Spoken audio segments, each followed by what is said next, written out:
Welcome back to Flexbone 101, and today we're going to talk about mid-triple, which is one of my favorite plays in the offense, and I realized when someone started asking me questions about it that I had never actually made a video on it, even though it's one of my favorite plays, both to install, to watch, and to run.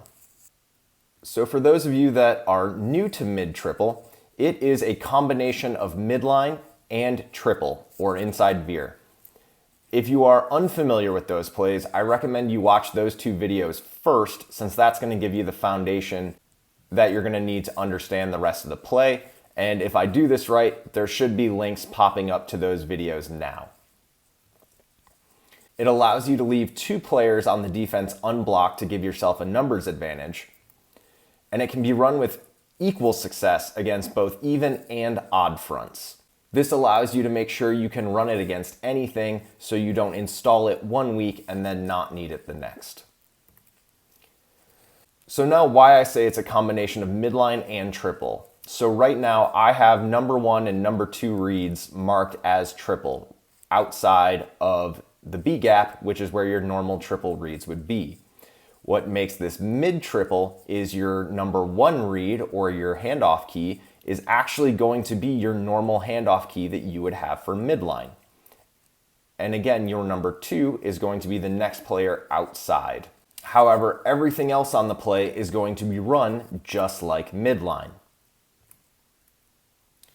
So here's how the basics of this work. After the snap of the ball, the quarterback is going to open up with their midline footwork and hand to the B-back on the midline track. The quarterback's rule is that he is going to hand the ball to the B-back unless the first read attempts to tackle the B-back, in which case he's going to pull the ball and carry on to the pitch phase.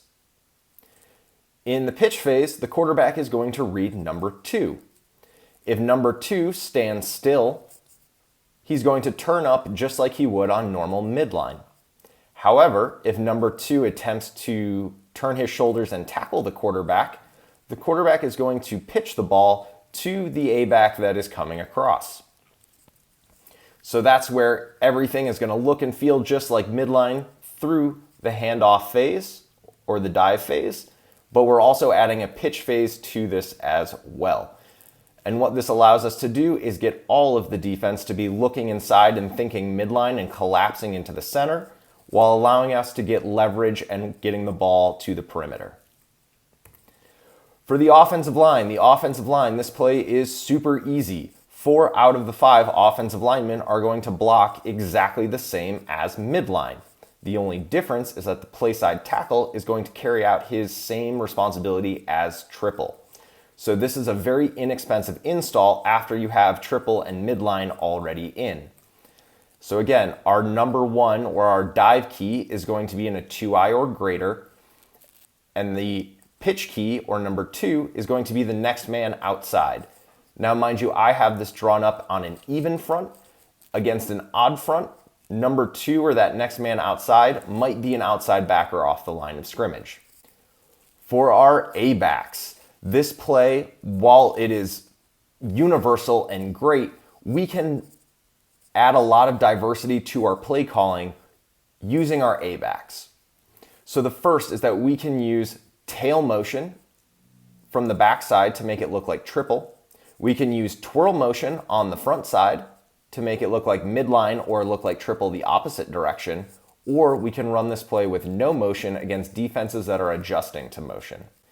What we can also do is run this out of multiple tags and formations. For example, if we were running out of an over formation with both wide receivers on the same side, we could still run mid-triple to the nub side or the side without the wide receivers. And then we can also play with responsibilities such as switch and crack to change the responsibilities of who the receiver and the play side A-back are blocking. And lastly, we're able to influence the reads and put our players in the best possible position to make the play. Now I want to show you a real example of what this looks like.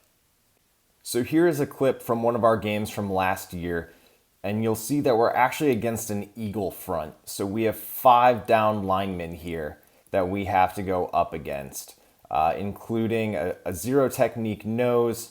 So we're going to wind up reading 2 down linemen on our mid-triple.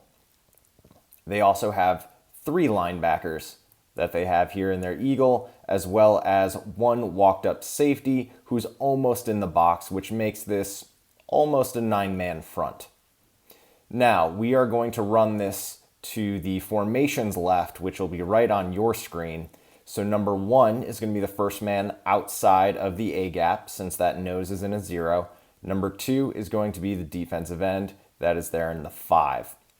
Now, with our A back, what we're going to do is actually twirl motion. So we're going to send him in motion into the backfield to make this maybe look like triple right. And then we're going to bring him back out and arc him to block for the perimeter. Let's see how this play goes.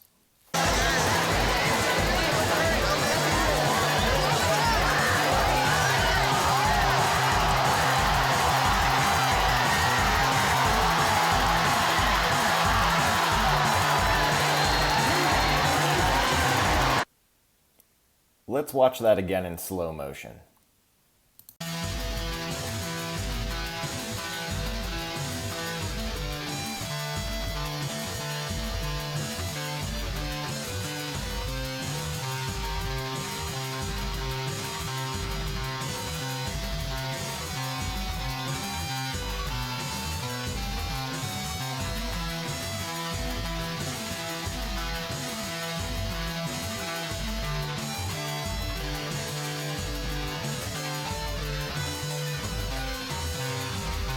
Now let's view this one more time from the tight angle. So as a reminder, our number 1 read and our number 2 read are here. Then what you're going to see is the guard is going to block down and help on the nose guard. And then you're going to see the tackle veer down and actually make a block on the safety who's down at linebacker depth.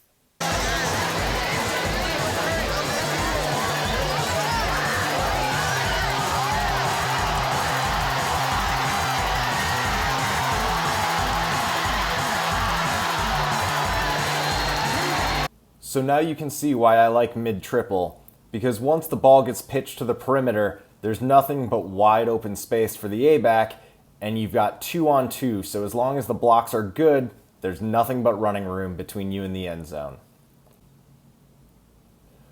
So that's all I've got for you right now on mid-triple. As always, feel free to like, subscribe, comment, let us know how we did, what you're looking for, how you like to run it, any questions you might have. And be out on the lookout for more that we have for you soon.